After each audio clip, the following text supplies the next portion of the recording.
തിരുവനന്തപുരം കോർപ്പറേഷനിൽ ഇന്ന് മാർക്സിസ്റ്റ് പാർട്ടിയുടെ കൗൺസിലർമാരുൾപ്പെടെയുള്ള ഗുണ്ടകളും CPM-ന്റെ നേതാക്കന്മാരുടെ അറിവോട് കൂടിയിട്ടുള്ള ആസൂത്രിതമായിട്ടുള്ള അക്രമമാണ് അഴിച്ചുവിട്ടത്.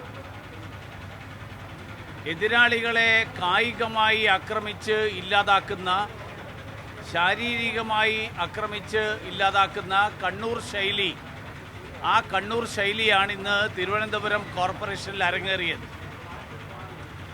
നഗരത്തിൻ്റെ ഭരണത്തലവനായിട്ടുള്ള മേയർ, ആ മേയർ സ്വന്തം ചേംബറിനകത്തേക്ക് പ്രവേശിക്കാതിരിക്കാൻ ശാരീരികമായി അദ്ദേഹത്തെ തടയാൻ വേണ്ടിയിട്ടുള്ള ആസൂത്രണമാണ് CPM ഇന്ന് നടത്തിയത്. കോർപ്പറേഷൻ ഓഫീസിൻ്റെ പുറത്ത് സമരം ചെയ്യുന്നത് മനസ്സിലാക്കാം. പക്ഷേ മേയറുടെ ചേംബറിന് പുറത്ത് മേയറെ അകത്തേക്ക് കടത്തിവിടില്ല, അദ്ദേഹത്തെ കസേരയിൽ ഇരിക്കാൻ അനുവദിക്കില്ല എന്നുള്ള സമീപനം ഒരു ജനാധിപത്യ സംവിധാനത്തിൽ ഒരു ജനാധിപത്യ പാർട്ടിക്കും ഭൂഷണമായിട്ടുള്ള ഒരു കാര്യമല്ല.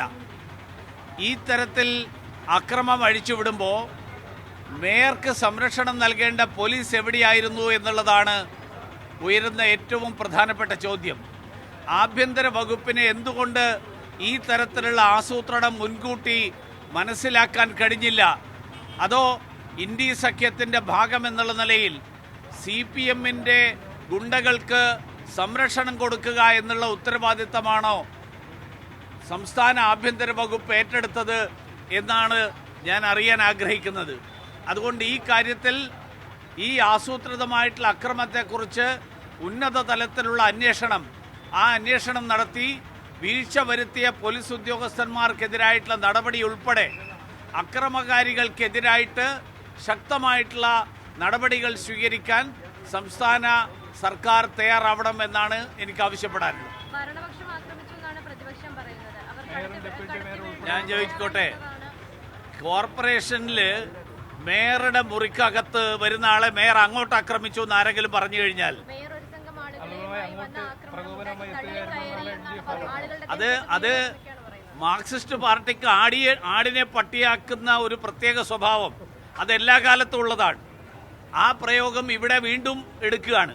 ഇത് കണ്ണൂരിലും ചെയ്തുകൊണ്ടിരുന്ന കാര്യമാണ്.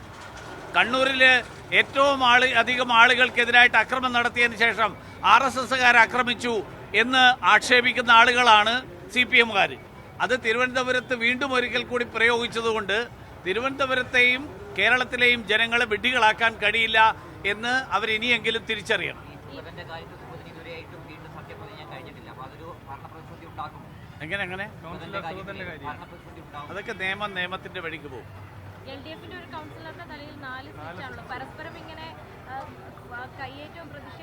പരസ്പരമല്ലല്ലോ, മേയറുടെ മുറിക്ക് പുറത്ത് അക്രമം അഴിച്ചുവിട്ട ആളുകളാണ് ഉത്തരവാദികൾ.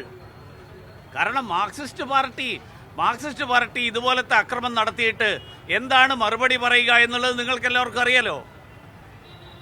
നവകേരള സദസ്സിന്റെ ഇടയിൽ നടന്ന പോലീസിന്റെ അക്രമങ്ങളെ രക്ഷാപ്രവർത്തനം എന്ന് വിശദീകരിച്ച് അതിനെ സംരക്ഷണം കൊടുത്ത ആളാണ് മാർക്സിസ്റ്റ് പാർട്ടിയുടെ ഏറ്റവും വലിയ നേതാവ്. അപ്പൊ അവര് പറയുന്നതിന് എന്ത് വില കൊടുക്കും?